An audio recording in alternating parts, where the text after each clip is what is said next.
Good evening, ma'am.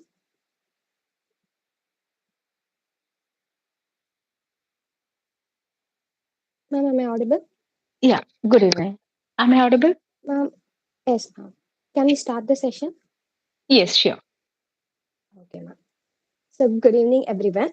On behalf of the Tamil Nadu Legal Rights Consortium and Aegis of the National Legal Rights Consortium and Women's Indian Chamber of Commerce and Industry, I extend a warm welcome to all of you to this contemporary webinar on basics of Indian Contract Act. I'm Sai Nikita, your moderator for today's session, and I'm excited to have you with us today.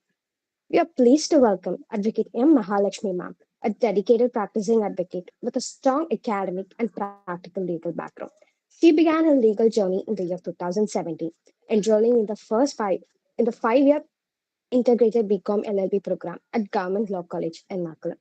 During her academic years, she actively represented her college in moot court competitions and has also presented a paper on gender neutral laws, which reflects her active engagement with contemporary legal issues. Ma'am is also enrolled as an advocate with the Kerala Bar Council in the year 2023 and is currently practicing in the trial courts of Ernakulam district. Her practice spans over both civil and criminal matters, and ma'am has a particular interest in civil litigation.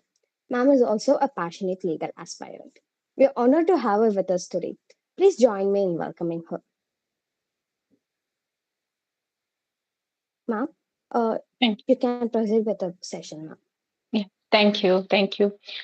First of all, I would like to express my gratitude to the whole team for inviting me to this to address a large group of legal aspirants actually.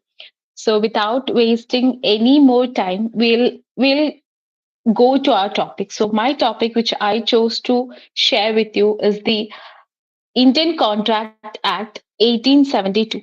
So we know that this is one of the oldest laws in India, which has retained it, which is valid till now. So it is Indian Contract Act, to be specific, deals with the contracts between parties, and it has sustained centuries. Before moving on to the crux of the subject, you have to understand that this law was enacted in the year 1872. So many of the aspects regarding communication, revocation, proposal, etc., their nature has changed a lot from the year 1872 till 2025. So, taking that into consideration, we will learn the very basic aspects of Indian Contract Act. Indian Contract Act can be divided into two. So I believe that many of you will be would be the law students,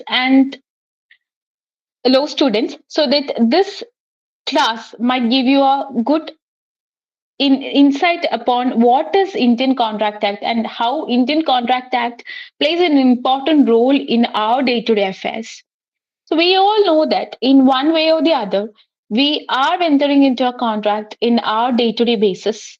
Once that may be either buying a thing or entering into an auto rickshaw or a bus or giving rendering legal services or of course taking an admission into a college. Everywhere there is a contract that may be express or implied. So, what are contracts, and what are agreements? What are the difference between contract and an agreement? What are the agreements that becomes a contract and what are not? Then, what is the eligibility criteria in entering into a contract? These are various aspects that which we will be dealing with today, and I expect this to be a informative section to all of you. So I've prepared a few slides with which we'll start our class. So first we'll learn by answering certain questions. So what is a contract? A contract is basically an agreement enforceable by law. So first, if you go to the Bear Act, it was, as we all know, in the year 1872. This law was enacted by the British government for us, and this is one of the beautifully drafted act, beautifully drafted, legislation which I've ever come through, because it covers various aspects. And contract can be divided into two. The part one of the contract deals with the basics of contract, and part two deals with specific contracts. Say, for example, bailment, pledge, etc. So we won't be dealing with that portion now. We'll look on to the basics of Indian Contract Act. So, so Indian Contract Act. So first, we'll learn the general principles of Indian Contract Act.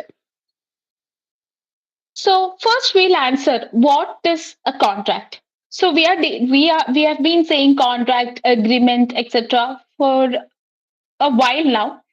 So a contract means an agreement enforceable by law. So what is an agreement? So if you move on to if you look into the Act, Bare Act, you won't find any link between Section 2 is the section which deals with definitions. You may not find any link between Section 2 clause A, B, C. But I've restructured this and we will start from Section 2 clause H. Section 2 clause H defines what is a contract. So contract is an agreement which is enforceable by law. So we have to find out what is an agreement. So before moving on to what are the crux, I'll start with an example. So just a minute, can Sai Nikita just share the PPT for me? I find it a little difficult in switching.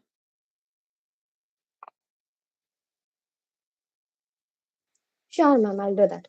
Okay, okay, thank you. Give me a minute, ma'am. Okay. Yeah, sure.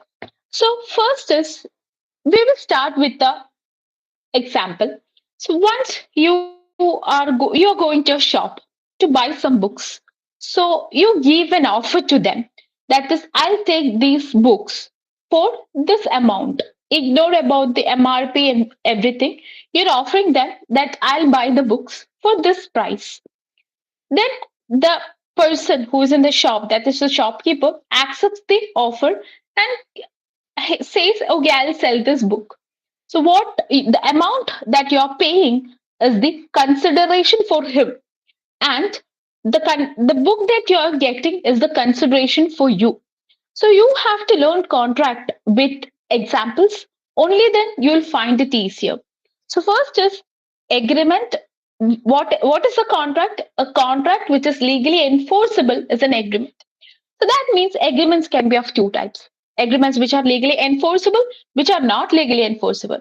Legally enforceable agreement can be anything which we deal in our day-to-day life. Say, for example, buying books, getting into a bus, auto rickshaw, whatever it is. What are legally not enforceable laws? Say, for example, you promised to someone that you will buy some illegal thing, say for example, ganja or some contraband from them, and saying that you will buy the same for this amount. So this is something, the consideration for the same as that is the thing that you're getting is something legally void, that is legally not acceptable. So such contracts are just agreements which are not legally enforceable. So I believe you've got what is a contract and what is an agreement. So yes, then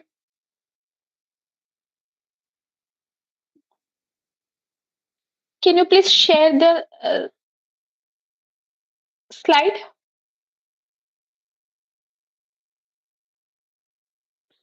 Then we'll go to proposal.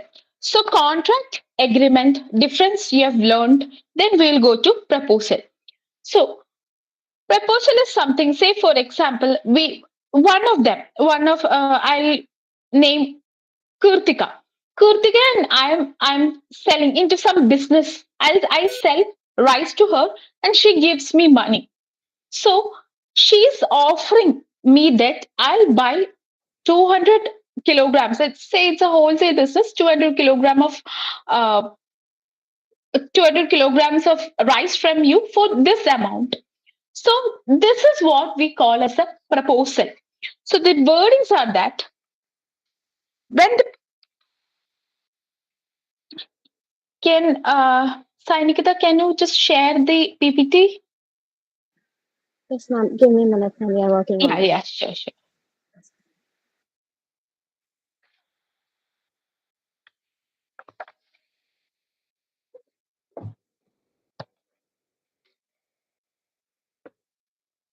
If see the wordings that I've used in the PPT is just the same as in Bear Act. So if you have your Bear Act with you, then it's fine. You don't want to. It's okay if you don't have the PPT also. So yeah, okay. Introduction, we have learned what is contract, definition of contract, and definition of agreement also. Then we'll go to proposal. What is a proposal? So you first of all you have to understand that this is not something to do.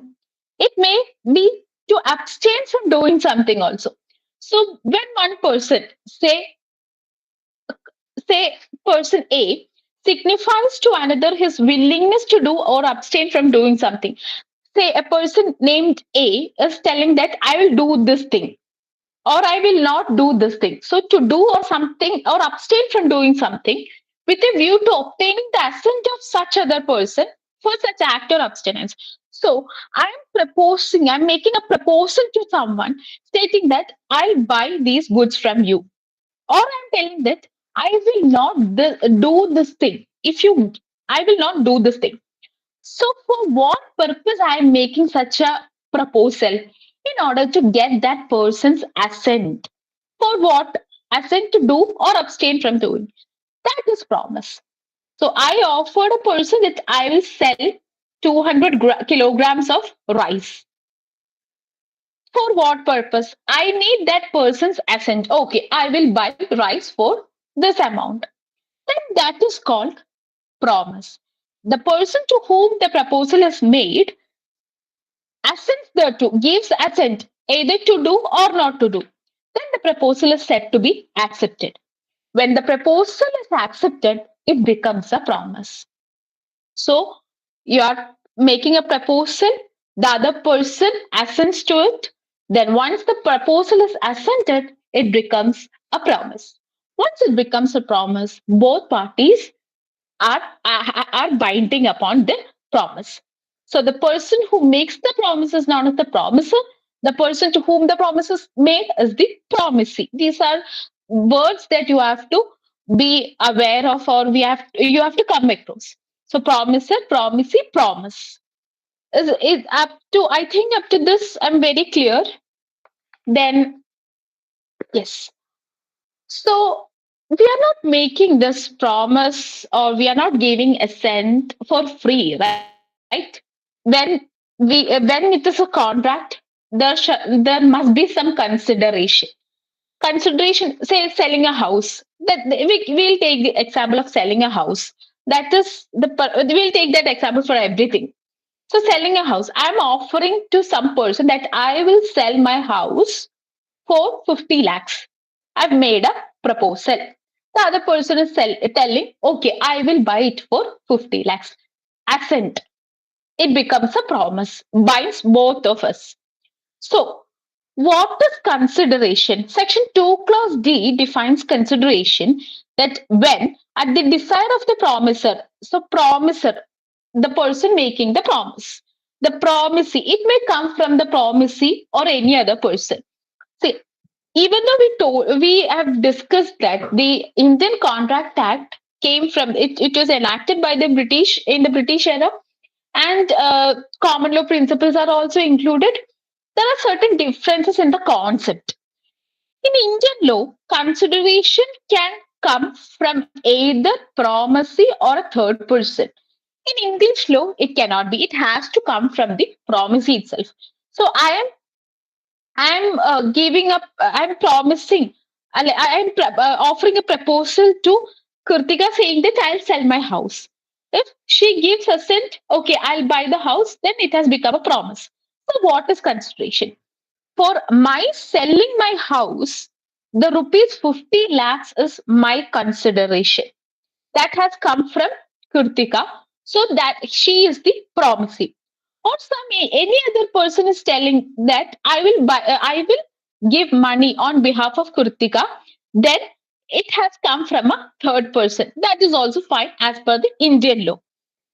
For what purpose has done or abstained from doing?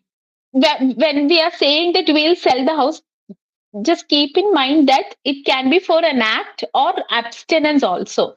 So, has done or abstains from doing, does or abstains from doing, promises to do or abstain from doing. If you are writing any notes, please underline these words. That is, has done or abstained, does or abstains from doing, promises to do or abstain from doing. If you look into these words are of three different tenses. That is, has done or abstained means past tense, does or abstains from doing, that is present tense, promises to do or abstain from doing, that is future tense, which means consideration can be past, present, or future. Such act or abstinence or promise is called consideration for the promise. So, consideration is one essential ingredient of a contract. And if you are learning for any competitive examinations, also consideration section 2 cross D must be by heart for you. Only then you will know the ingredients of the same, and you have to know its application also. So consideration can be past, present, or future. It has to come from, either from the promisee or from a third person also. At whose desire it has to come from the desire of the promiser. These are the important aspects in the definition clause. Then we'll go to, there are other certain definitions of void, voidable, and we'll discuss it further because I have only 1 hour, after which we have to go for a question answer session. So, what agreements are contract? What are the essential elements of a valid contract? Section 10 deals with the same. So, what makes an agreement a contract? When is a contract said to be an agreement? So if you have bare act, please go through section 10 or just write down the points also. Points. So the wording starts like this: all agreements are contracts if they are made by the free consent of parties. So free consent is one important aspect of valid contract. Free consent of parties. All agreements are contracts made by parties with free consent of parties competent to contract. The parties entering into a contract must be competent. So we will go and learn what is competency to contract. Then, for a lawful consideration and with a lawful object, and are not hereby declared to be void. So there are 5 elements, that is free consent of parties, free consent section 30. We'll deal with it. Then, what do you mean by free consent? What are the vitiating aspects of free consent? Then, competent to contract. What do you mean by competency of contract? Then, lawful consideration, lawful object. So the law has declared certain objects or considerations as unlawful. We learn that also, and are not hereby expressly declared to be void. Law has declared certain contracts as void, per se void. Say, for example, a contract restraining marriage, unless that restraint is a marriage of a minor person, a contract restraining marriage is void. Now, I'm telling this, using this word for a while now, void. What do you mean by void, voidable, void ab initio? भाभी कभी भी पैसे नहीं देने देती है Okay. So void, voidable. करते रहना भाई मुझे नहीं पता इनसे लड़ाई में कोई जीत नहीं सकता वैसे भी नहीं आपके कपड़े गंदे हो जाएंगे इसीलिए Can you please mute yourself? फिर सनिया से Okay. So void, voidable, void ab initio. The word void just means not valid. Valid in the eyes of law. Void means not valid. It is not enforceable. So there cannot be a void contract because it's the contrary word. A contract itself means enforceable by law. It's only a void agreement. There cannot be a void contract. So void means it is not valid in the eyes of law. Then void ab initio means from the beginning it is void.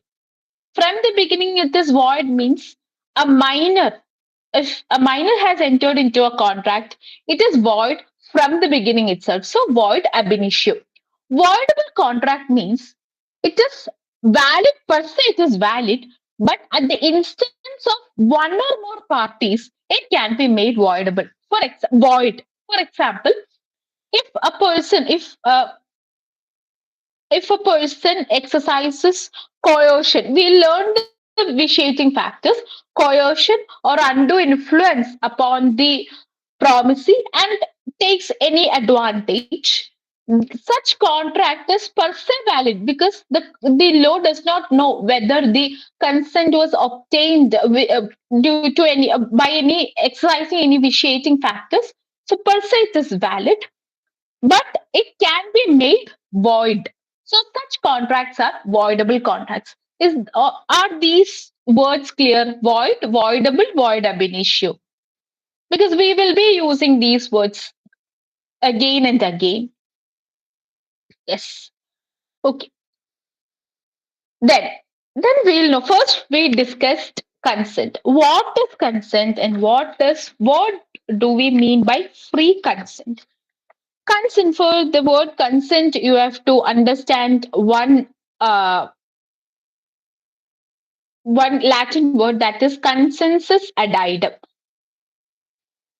Yes, free consent. Free consent means yes, you're correct. That is free. Consent means consensus ad idem, meeting of minds. There must be meeting of minds. So what do we mean by meeting of minds? So I'm telling that I will sell my horse. So I have a, just a minute. Okay, I'm offering to someone that I'll sell my horse for this much rupees. So this is a contract. Say I have only one horse, then there is no confusion, or there is no element of confusion in this. But I have more than one contract, one horse, and I'm telling that I will sell my horse. I'm offering that. So there can be a confusion, either a black horse or a white horse. So consensus ad idem means meeting of minds in one single thing. So that is the basic of free consent. So consent which is not caused by coercion, undue influence, fraud, mistake, misrepresentation. These contracts are said to be what? Valid. So if the contract is vitiated by any of these vitiating factors, then the contract is either void or voidable. Is it clear? Then we'll learn each part. So section 13 defines consent. Consent means when two or more persons are said to consent when they agree upon the same thing in the same sense. Agreeing on the same thing in the same sense. Section 14 deals with free consent. Free consent means consent which is not vitiated by any of the vitiating elements. You can use any code like CUFMM in order to remember it. Okay. Then what is coercion? So you have to learn each vitiating factor. Coercion means committing or threatening to commit an offense which is forbidden by Indian Penal Code. As you all know, wherever Indian Penal Code is stated now, you have to read it like BNS, Bharatiya Nyaya Sanhita. The unlawful detaining, threatening to detain any property. Just understand that coercion means threatening a person that I will do this or I'll kill you if you don't enter into this contract. Then to add on to this, out of what is there in our Bear Act, there was a law commission recommendation stating that the act of coercion must not be confined to IPC or BNS alone. There are many other penal laws in our country. So it must be act forbidden by any other penal law. It must be like that. There was such a recommendation, but it was not amended and incorporated till now. Undue influence. So, in order to learn what is undue influence, as this defined in section 16, undue influence means there are two parties to a contract. For undue influence to be exercised, the position of the parties must be that they are in a near position in order to, one person must be in a position to dominate the will of other person. And that position, he must use that position in order to obtain some unlawful advantage over the other person. For example, a father has an undue influence over his son, or we'll take it the otherwise. A son has an undue influence over his father, who is over his aged father, and he uses that undue influence to get a deed, either a settlement deed or gift deed of his property. This is exercising of undue influence. So undue influence, so both parties, there are certain essential ingredients, that is, one person should be in a position to dominate the will of the other person and should use it. For what? Then the parties must be in a fiduciary relationship.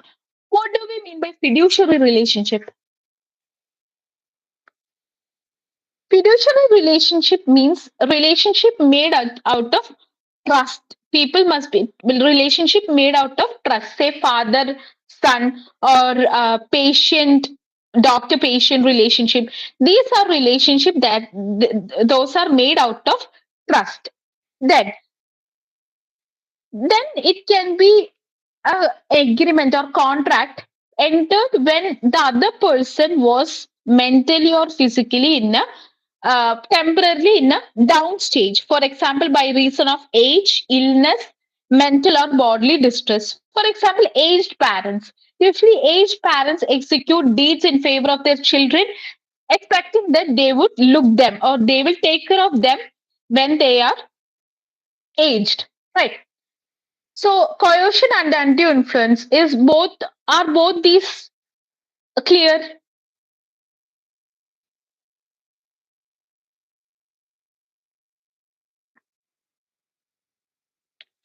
We'll go to the next thing, that is fraud. Yes. Fraud, as we all know, what do we mean by fraud? We have heard about fraud everywhere. So fraud means an act to defraud the other person. That is the simple definition of fraud given in IPC or BNS. Fraud means the definition, if you have bare it, you may go through it. Fraud means, just a minute, includes it is not an exhaustive definition as per the, it is not merely misinformation about the fact. That is, say I am telling a fact which I believe it is true. So for example, I'm offering to sell a horse of mine. Intention, there must be an intentional misrepresentation. Then intentionally, that cannot be a misrepresentation. Intentional representation, that is first, as per section 17, suggestion of a fact which is not true. So if a person is asking me, if I'm offering my horse or I'm offering my house, and if he's asking me whether the house was affected by the floods that affected Kerala in 2018, I'm telling that no, it is not affected, but it was actually affected. So a suggestion of a fact which is not true by one who does not believe it to be true. So I know that it is not true. Whatever I'm telling is not true, but I'm making such a suggestion. Then active concealment of a fact by one having knowledge. So I know that that property has certain defects, material defects, which I as a seller knows, and the person buyer does not know, and cannot be identified with due diligence. So such an active concealment amounts to fraud. Then and promising. Promise made without the intention of performing it. That also amounts to fraud. Then any other act fitted to deceive. This the definition of fraud is a wide definition, and any act fitted to deceive comes within the purview of fraud. Then then any other act or omission which the law declares to be fraudulent. So but we'll take another. There's an exception or an explanation with that.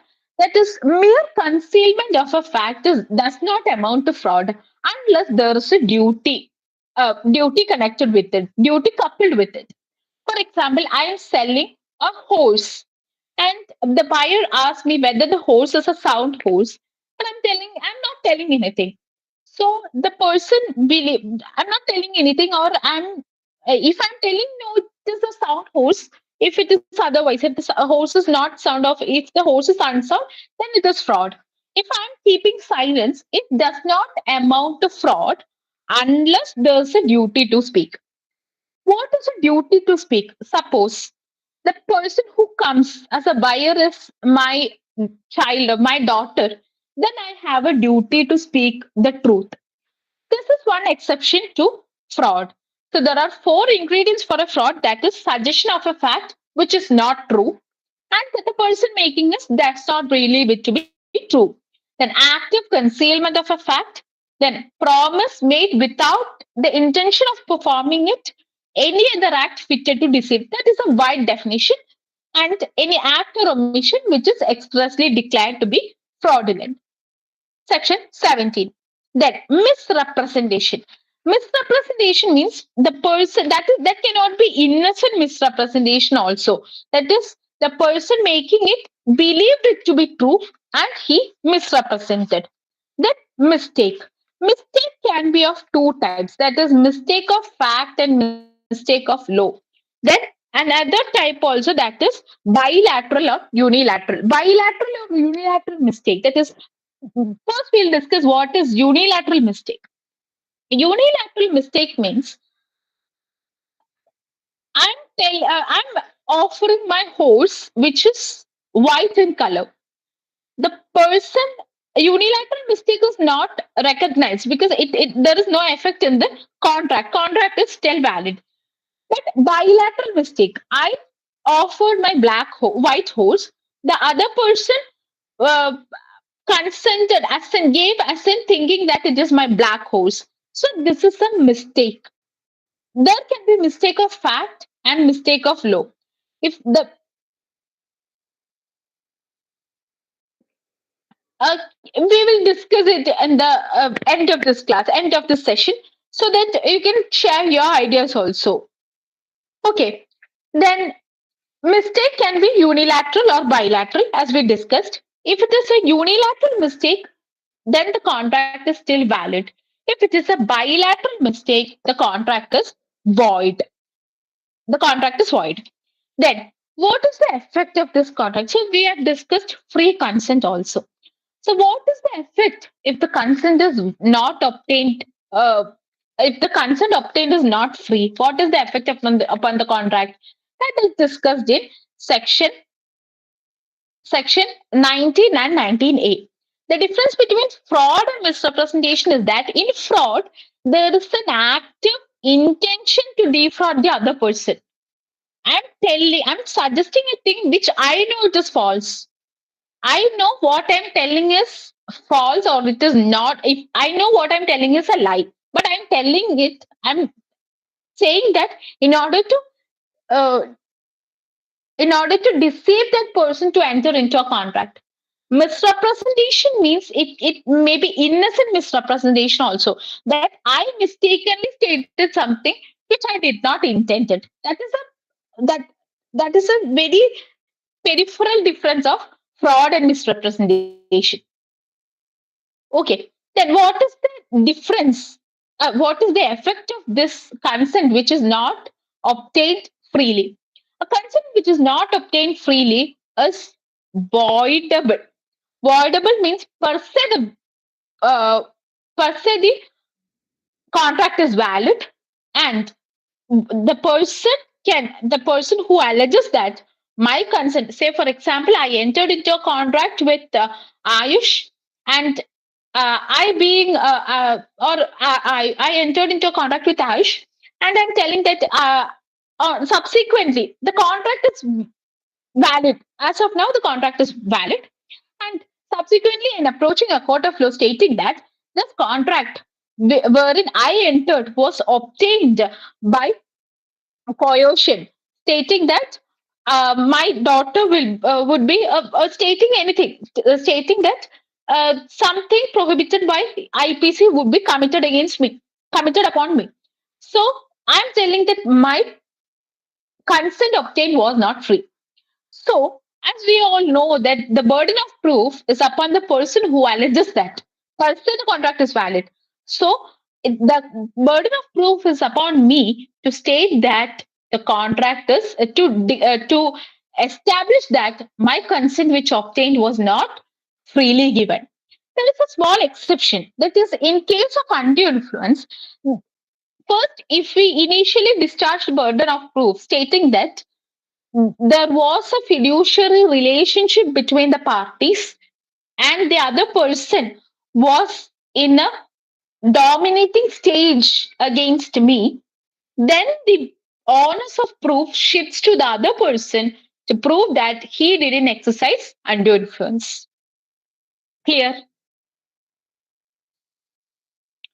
Then, the general rule in contract is that consideration, the amount of consideration is not a material thing. Not a material thing in the sense there is a thing called peppercorn theory. Peppercorn theory states that, say, for example, I'm selling my house worth rupees 50 lakhs for 5,000 rupees. So law does not prohibit that. Law says that you can sell your house at your own wish. If you're selling it for 5,000, okay, good. But there are certain other things like fair value, market value, keep it aside. So the adequacy of a consideration is not per se a question. But when these things, undue influence, etc., are alleged, then the court will take into consideration the take into account the consideration paid for the object. Clear? I think with that we'll wind up this, that is free consent for the time being. Next, we'll go with void agreements. So, in section uh, before that, that is, we completed free consent. Then, parties competent to contract. I forgot to include that in my PPT. Competency to contract. So, person who's of sound mind may enter into a contract. So, as per our law, competency of contract is defined in section 11. Section 10 states what agreements are contract, wherein we can find out the ingredients of a valid contract, and section 11, 12, etc. deals with each ingredient of a valid contract. Section 11 deals with what who are competent to a contract. So every person starts with the words every person is who is of the age of majority. So who is a major? Major means as per our law, that is the Indian Majority Act, majority is of age 18 years. Then, so of the age of majority, according to the law to which he is subject. We'll explain that in a while. Then, and who is of sound mind and is not disqualified from contracting. So there are three essential ingredients: majority, soundness of mind, then not disqualified from entering into a contract. So, majority, as per the law to which he is subject, means if I am entering into a contract with a person who is uh, residing abroad, say for example abroad, and as per the law to which he is subject, if majority is 21 years of age, then a contract in order to make a contract valid, that person must be above 21 years and I must be above 18 years. That is the concept of the law to which he is subject. International contracts, obviously. Then, who is of sound mind? We know the concept of sound mind. Sound mind means the person must be able to ascertain the consequences of a contract and what is the effect of contract upon his interest. That is soundness of mind. Then is not disqualified from contracting. Not disqualified from contracting means if there is a war between India and any other country, there must be maybe a temporary suspension of contracts. Then that is what we mean by disqualified from contracting by any law to which he is subject. Then there are other disqualifications also as per various provisions of law. So these are the concepts. These are the essential ingredients of a person who is competent to contract. And with regarding to free consent, we have already discussed. Then section 19, that is void. The effect of vitiating factors also we discussed. Then mistake agreement is void. See, one thing that I forgot to include is that section 4, coercion, undue influence, fraud, misrepresentation. The contract is voidable. For mistake, when it is a bilateral mistake, the agreement is void. If it is unilateral, the agreement is not void. So agreement is per se void. You cannot enforce it. Then mistake as to law. If it mistake as to law can be again divided into mistake as to a law in India and mistake as to a foreign law. So mistake as to law in India, the concept is the contract is valid. If it is a mistake as to a foreign law, then it is treated as a mistake of fact. Then next we'll come to another important thing, that is consideration and object. So there are 5 points which are very easy points which makes the contract the consideration or object unlawful. So when I'm selling, when we'll come back to our example, that is selling a house for 50 lakhs. So I am offering to sell my house for 50 lakhs. 50 lakhs. So my consideration that the other person must give is rupees 50 lakhs. For me, the consideration is 50 lakhs. To the other person, the consideration is the house. So you have to understand that the consideration and object will change with the view of the person. So for me, the object is the house, the consideration is the 50 lakhs. For the buyer, the object is for the buyer, the object is the 50 lakhs and the consideration is the house. So generally, consideration or object is lawful unless exceptions are given. It is forbidden by law. Say for example, any contraband, say for example, uh, ganja or something, which is drugs or whatever it is, then is of such a nature that if permitted would defeat the provisions of any law.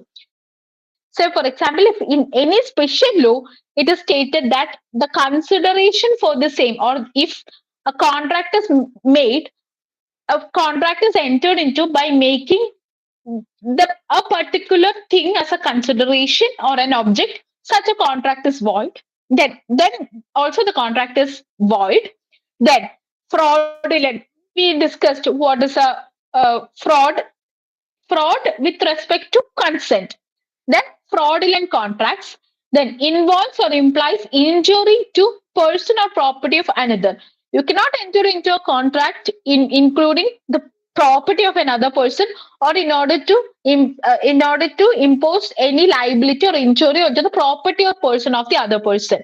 Then court regards it as immoral or opposed to public policy. This thing, immoral or opposed to public policy, is a very wide topic. Very wide topic in the sense this was enacted in enacted in 1872. That means the public policy or the morality that was prevalent in that era is different from that of ours. So it changes from time to time. So it changes from period to period. So there are 5 points or the 5 types of considerations and object are treated as unlawful. That is forbidden by law. Then, if permitted, would defeat the provisions of any law, fraudulent, involves or implies injury to the person or property of another, then regards it as immoral or opposed to public policy. These are more or less self-explaining ones, and if you go through the barrett, you can see numerous illustrations which clearly gives an idea about what agreements or what considerations and objects are unlawful. So then we have void agreements. So an agreement, first thing, void agreements are dealt from section uh, properly from section 25 to 30, and section 23 speaks about what considerations and objects are unlawful. Then section 24, from 24 there starts void agreements. So if an agreement for which consideration or object is unlawful, say for example, uh, selling some prohibited substance, drugs or something, in return, in as a consideration, then such agreement is void. Then we have the general rule is that an agreement without consideration is void. So either at least you should give something in return for whatever you get. But there are 3 exceptions which are stated in section 25. So, for example, I'm executing a gift deed in favor of my child, or who to whom I have a affection, or to whom I have an affection. I'm executing a gift deed. We all know that in a gift deed there is no consideration. We are giving it out of our love towards the other person. So it section 25 clause 1 says that it does not specifically state the word gift deed. It states an agreement which is in writing, registered under the law, made on account of natural love and affection between the parties, standing in near relation between each other. Such a contract is valid even though there is no consideration. Secondly, promise to compensate a thing already done, voluntarily done in past. So say for example, I had a dog, uh, very costly one, and I lost it somewhere. So and I issued an advertisement stating that anyone who finds my dog, or uh, leave that. I didn't issue an advertisement. A person got the same hen. He returned it back to me. So I'm offering him something. Okay, you voluntarily did this to me. I will pay 500 to you. So this is an agreement enforceably because he has already done his part. Even though there is no contract in the first instance, he did that voluntarily. He returned back my puppy. He gave it voluntarily, but after which I offered to do something in return, and that is enforceable. That cannot be set aside on the ground of there is no consideration. Then, thirdly, limitation act. Limitation act means limitation act, that is the legal time in order to claim our right. So, in case of a debt, the time to realize the same is 3 years from which it becomes due.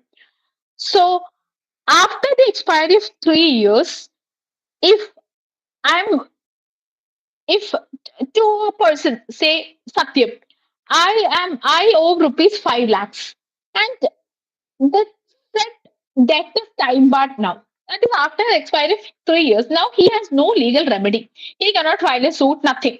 So after which I have written an acknowledgement stating that okay, I owe this much amount to you, and I've signed the same. So this is enforceable, even though his original claim was limited by the law of limitation, barred by the law of limitation. So I think that is clear. What are the exceptions to the general rule that agreement without consideration is void? So the general rule is that agreement without consideration is void. We learned what are the objects and considerations which the law considers as unlawful. Then the upcoming sections are few there are few exceptions to the upcoming sections which you have to understand. That is the general rule section in section 26. General rule is that agreement is restraint of marriage is void, but a marriage other than a minor. So there can be a contract restraining the marriage of a minor person, which is valid. Marriage restraining the a contract restraining the marriage of a minor person is valid, but the general rule is that agreement in restraint of marriage is void. You should never use the word contract in restraint of marriage is void, because there cannot be a void contract. That the wording setup we have already discussed. Then Section 27, agreement and restraint of trade void. So, an agreement which restrains the trade is not completely void. It is void to that extent. To that extent, in the sense, the part which restrains trade, that part will be considered as void to that extent. The other part of the agreement is considered valid itself. But there is an exception to that. Suppose I'm running a business which is an established shop in my area, and I have good reputation, goodwill, and all. And so we know that this sole proprietorship shops and all, they have this person, that is the owner, has a good relationship between the other persons. So I'm selling my shop to another third party, and then in that contract of sale, there can be a clause stating that I will not conduct such and such business. That is the business which I already conducted for this period of time, or in this area, because I'm selling my goodwill also. So, along with the goodwill, I've sold my shop or my business. So, such a restraint is legally valid. So, that is one exception. So, agreement and restraint of trade is not completely void, it is void to that extent. And agreement not to carry business wherein a goodwill is sold is valid. Then agreement is restraint of legal proceedings void. So we all know that approaching a court of law is our right, statutory right, which we have got from various laws. Then there cannot be an agreement which wherein we state that you cannot approach a court of law, or suppose limitation act gives us 3 years time to seek remedy in case of a debt which is due. Then by an agreement we cannot limit this time. So for example, I am entering into a contract with other person, uh, and stating that I have a debt, and even though the limitation gives me 3 years of time to realize my after the money becomes due, we will limit it to 1.5 years. There cannot be such a contract. Then there are three exceptions also. So, agreement and restraint of legal proceedings is void, but not completely void, void to that extent. And then, then limiting the time which the law has given, you cannot make that. That is also void. Then there are three exceptions.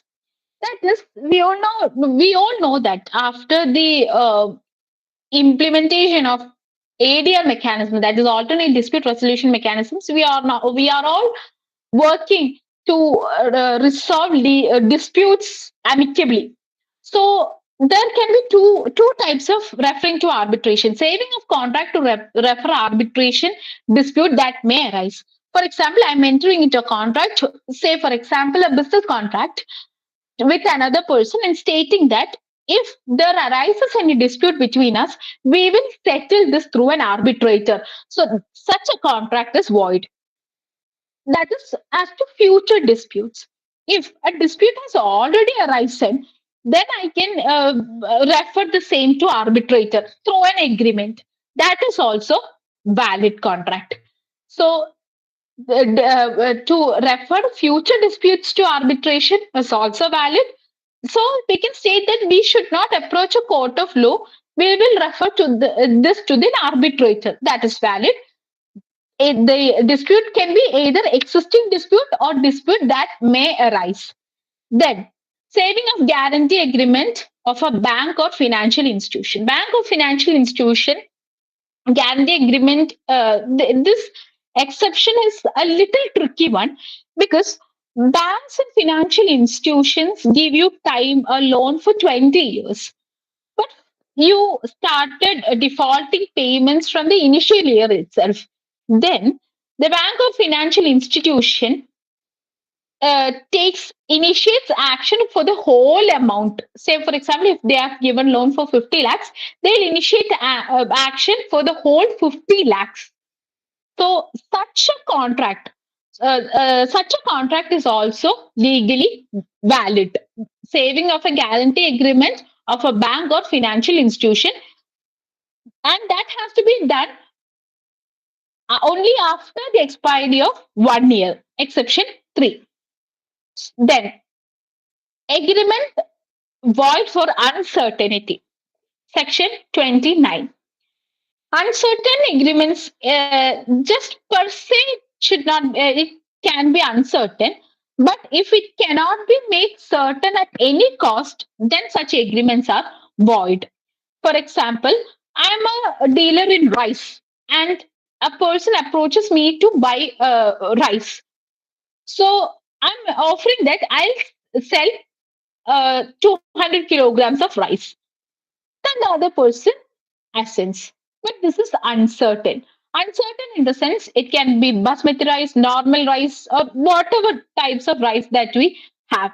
So such contracts are uncertain and it cannot be made certain because if I'm selling basmati rice, if the other person needs brown rice, then it cannot be made certain. Such contracts are void. Then agreements by way of wager void, that is betting and all, are declared as void as per the Indian Contract Act. And there's an exception in favor of pricing for horse racing, which is not at all applicable now because it is enacted in the year, as we told, in the British era. And with that, that is section 25 to 30, we conclude our basics of contract, the very, very basics. And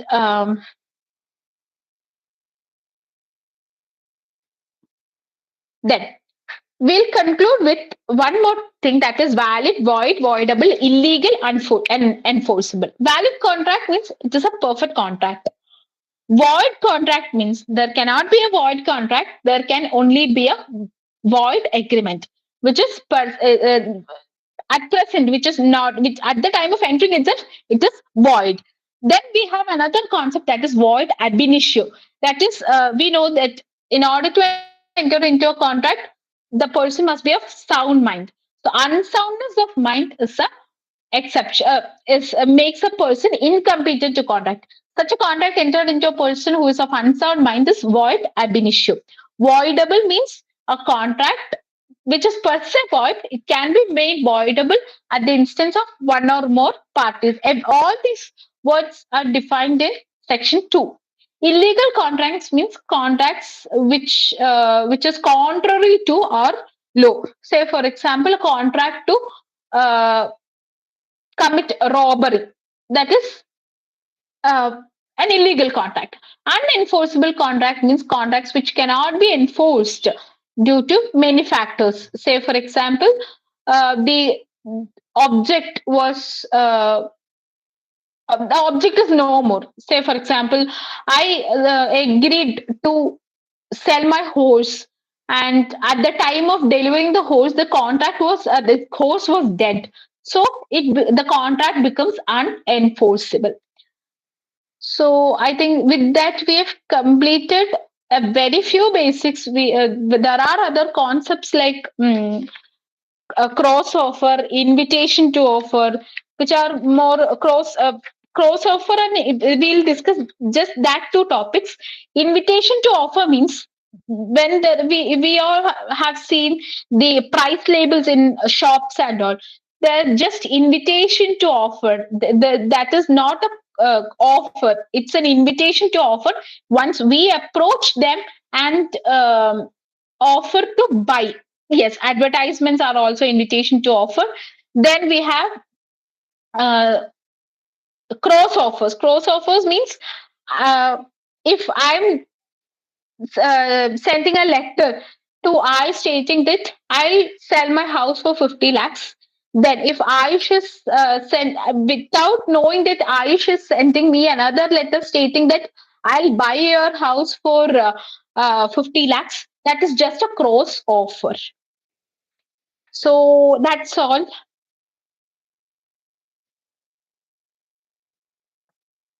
Cross offer and counter offers are not same. One type is, say for example, one person counter offer. If Aish is telling me that I'll buy your house for 40 lakhs, then that is not an acceptance. That is just a counter offer.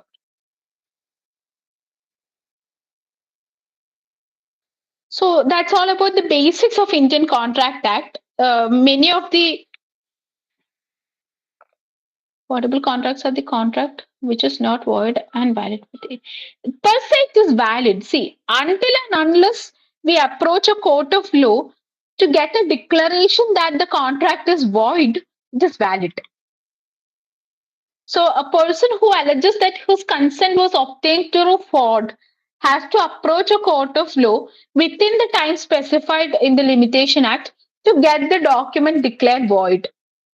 Otherwise, the document is valid. Clear?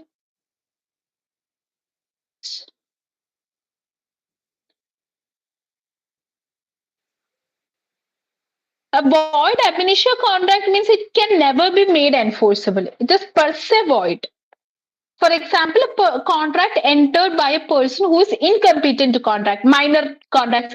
There are certain other add ons to contracts entered into by minors, which is dealt in section 67 and all. So we won't be discussing that when we are learning the basics. Yes, right from the beginning. From the beginning, it is void. There is a case law. Damodar Das Ghosh versus, there's a case law in that name is just a very important case law regarding a contract entered by minors. Quasi contract. Quasi contract means a contract which is not willfully, say for example, it is not a contract per se. It is not a contract, but it has all the features, all the ingredients of a contract. Yes, it is Mohori Bibi versus Damodar Das Ghosh. I think it's a very big judgment. It's a very old case law.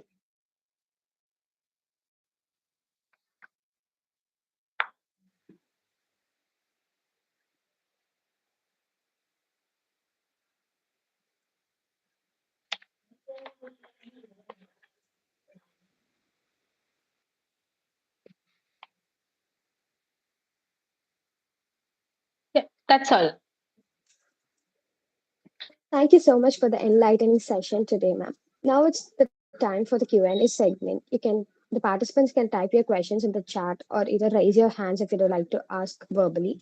And I'll be moderating the questions and ensuring that all your questions are addressed.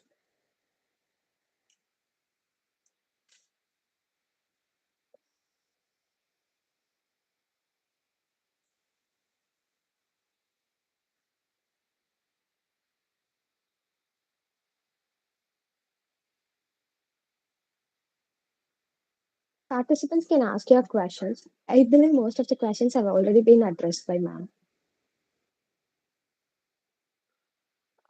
We have a question.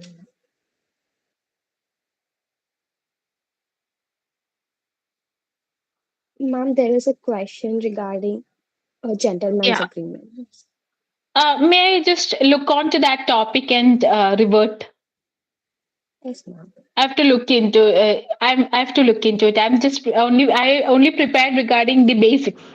I will definitely look into it and revert. Okay. We have another Yes. question. If May they I know proceed, ma'am? about something wrong, then if they don't speak, then it is void. And if that is just regarding the assent of the other person to enter into a contract, it will not be void. For example, if a fish seller is selling fishes and a buyer asks whether the fish is fresh or not. So if the seller says that no, it is 3 days old, the buyer may not buy it. So silence as to that aspect is not void.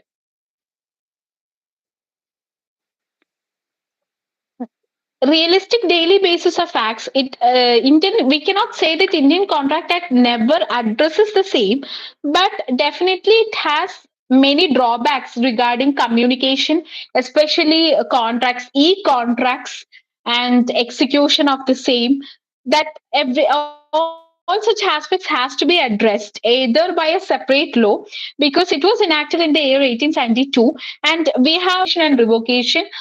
If you read that section, you will know that this act was enacted in the era of letter, posts and all.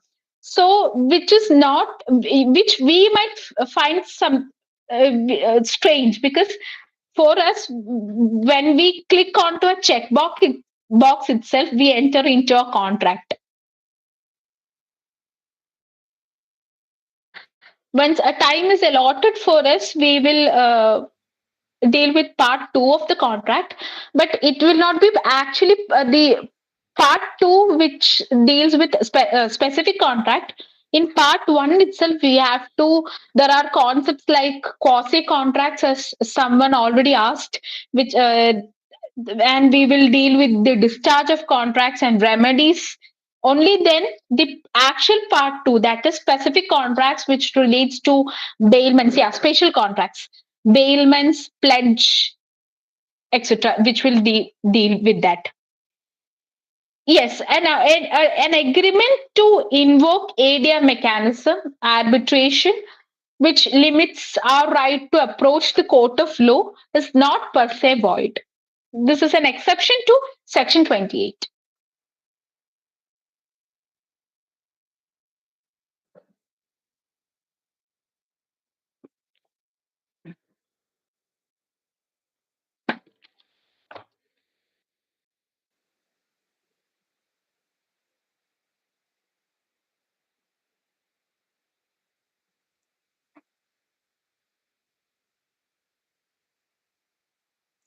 Yes, ma'am. All the questions which has been posted in the chat box. Sorry, ma'am. Any more questions? I think I've addressed. Yeah. Yes, ma'am. We have like one last question, I guess. Limitations of What are the limitations? Okay. limitations of Indian Contract Act.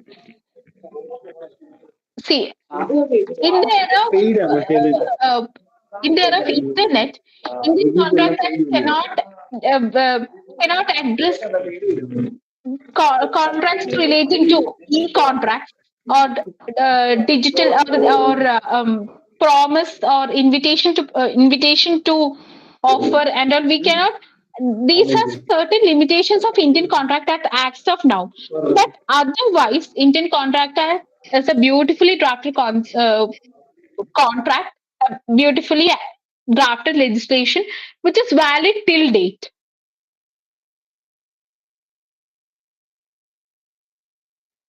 Contract drafting and things. In order to draft a contract, first you have to understand the basics of contract, that is the eligibility to enter into a contract and the necessary requirements of contract. For if you ask me, a 10 pages of contract, if it does not include proper points or proper uh, points of agreement between the parties, then it is of no use. either if it is a 5-page contract, a 2-page contract, there must be proper points which the parties would like to address or would like to put forth between their relationship. So, for example, if we are drafting a contract of lease, you must include certain things that the eligibility criteria, that is when one person is offering to lease his house, so you have to include that this person owns this house and is offering to lease, the other person as accepting, then the conditions, that is the advance amount, monthly rent amount, such things has to be included. So by learning contract act, you will know what is the basic of a contract, what all things must be incorporated in a contract. Reading a contract, reading any law which was enacted by the Britishers is a task. I would like to say that it's a task, because they've once you break down and read it, you will find any other law easily. So I actually don't have my Bear Act right now. Otherwise, I would have shown. So for in what I do is I take a section. I use 5 different colors of highlighters I have with me and mark each ingredient, write notes upon that, and then learn.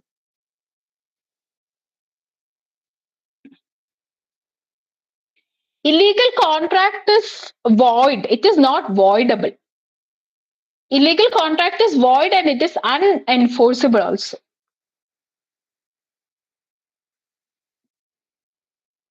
If if I left any questions, can any if I didn't address any of the questions, can anyone just repeat it again?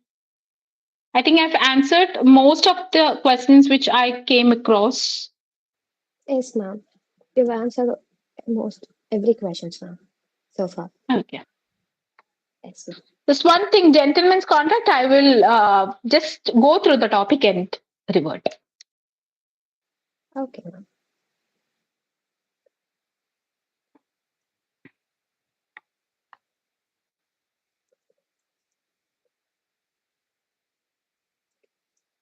It's my honor to extend the vote of thanks on behalf of the Tamil Nadu Legal Rights Consortium and Agents of National Legal Rights Consortium and the Women's Indian Chamber of Industry and Commerce for today's insightful webinar on basics of the Indian Contract Act. First and foremost, I would like to express a heartfelt gratitude to our distinguished speaker, Advocate Mahalakshmi ma'am, for graciously accepting our invitation and for delivering such an enlightening and comprehensive session today.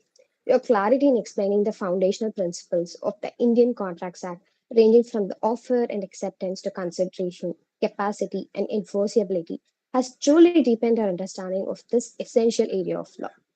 The practical insights and real world applications you shared made the session all the more engaging and informative. A special word of appreciation to our dedicated participants. Your enthusiastic presence and thoughtful questions enriched the session and turned it into a dynamic learning experience. We're grateful for your time and active involvement. I would also like to extend a sincere thanks to our National President, Ms. Vaishnavi Murthy ma'am, our mentor, Aishwarya Ambi Govind ma'am, and the core members of the Tamil Nadu State Council for their unwavering support and guidance. It is through your shared vision and commitment that events like these continue to flourish and serve a meaningful purpose in promoting legal literacy. As we conclude, let us carry forward the insights we have gained today and continue to build a more informed and just society. We look forward to hosting more such enriching discussions in the near future. Once again, thank you all for being a part of this important dialogue today. Thank you. So before we end today's Yeah. session, we yes, ma'am. Thank you, ma'am.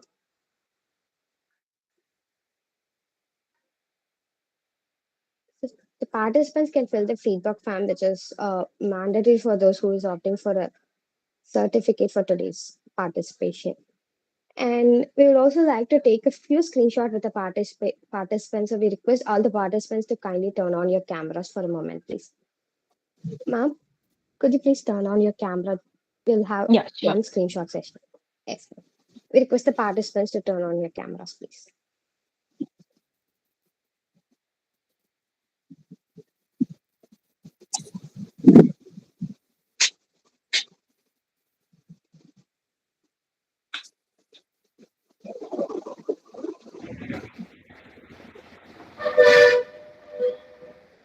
I missed these many beautiful faces. I could have taken a more interactive class.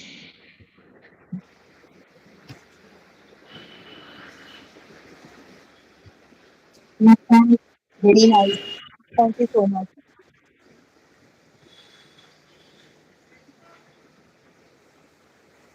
So once again, on behalf of Tamil Nadu Legal Rights Consortium and Women's India Chamber for Commerce and Industry, we extend our heartfelt thanks to one and all for being a part of this today's session. We look forward to seeing you all in the future program. Thank you. Thank you, ma'am. Thank you.